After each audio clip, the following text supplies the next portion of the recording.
Sumainyo ang Panginoon. Kung maalala po ninyo yung Ebanghelyo natin noong nakaraang linggo, ay pinahayag ni Jesus kay Marta. Anong sabi ni Jesus kay Marta? Pinili ni Maria ang higit na mabuti. Bakit? Nakipag-usap siya kay Jesus. Ayun din po, patuloy na pagninilay namin yung alin, yung pakipag-usap sa Diyos. Panalangin. Tatlong mahalagang bagay na nais natin magnilay ngayon sa araw na ito. Una, yung tayo ay lumalim sa panalangin. Kasi nung sinabi ng isa sa mga alagad, walang pangalan. Maaaring isa sa 12 o maaaring isa sa 72. O bahagi yun na alin na nagsabi kay Jesus, turuan mo kaming manalangin. Hindi na hulugan na hindi nagdarasal. Ang mga alagad ni Jesus na ay nakita niya katatapos tamang manalangin. At bahagi ko sa isang mabuting mundo ang palaging nagdarasal. Araw-araw. Kaya anong kaya nito lumalim sa panalangin. Sapagkat ang panalangin katulad ng mga alagad ni Juan Bautista. Hindi sila naiingit sapagkat gawa ng mga alagad ni Juan Bautista. Walang nais sila makita ang ilang mga pamamaraan na higit na makatulong sa kanila sa kanilang panalangin. Kaya makita rin natin, lalong-lalo na, sabi na natin, kung nakaraang linggo, ay walang tigil ang ulan. Ilan kaya sa atin ang mga nakapagdarasal sa gitna na walang paso. Sabi nga ho natin, pero ano yung klase ng panalangin? Hindi lang yung ang sinabi ni Jesus. Ano yung sinabi mo sa Diyos? Yung mas malalim ay alin? Ano yung sinabi ng Diyos sa iyo? Kasi nga, sabi nga natin kung talagang nakakausap namin ng Diyos, hindi pwedeng wala siyang sasabihin sa akin. Maraming pagkakataon ako sa kanya, may sasabihin siya sa akin. Bibigyan niya tayo ng direksyon sa pagkilos namin sa disiplina na ito. Kaya nga, maliwanag din ako na makita natin sa unang pagpasa. Sabi nga ako natin, yung bargaining with God. Yun yung ipinahayaw ni Abraham, nagsimula na alin. Kung may 50 matuwid na ako, ay gugunahin ba ninyo ang Sodoma at ang Gomora hanggang makarating sila sa 10 na matuwid na ako. O yung mas malalim na panalangin na alin, hindi kasi sabihin lamang ng Diyos na alin. Samahan ko. Makasama lang ka. Bibigli.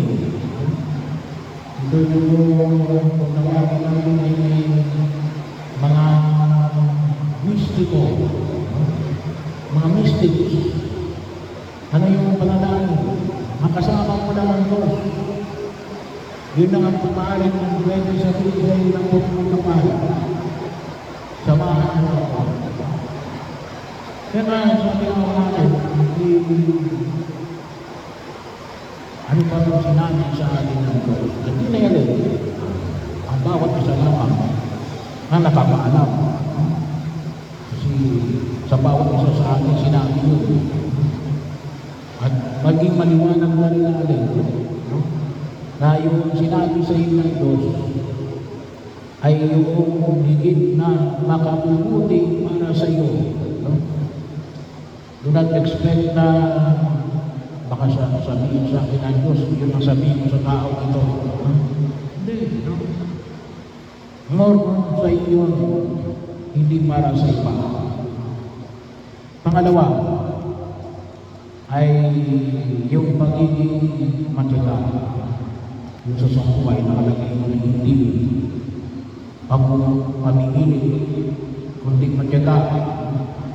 Inilarawan nito doon sa isang kaibigan na nagkaroon ng bisita sa gitna ng madaling mating gabi. Na pumunta doon sa kanyang kaibigan na humingi ng 3 tinapay kasi wala siyang iyahain. Galing sa paglalakbay ay alangan naman matulog yun ng butong. Ay baga ay nakakatulog kapag butong. Kaya lumapit siya sa kanyang kaibigan para humingi ng 3 tinapay. Ano sabi ng kaibigan?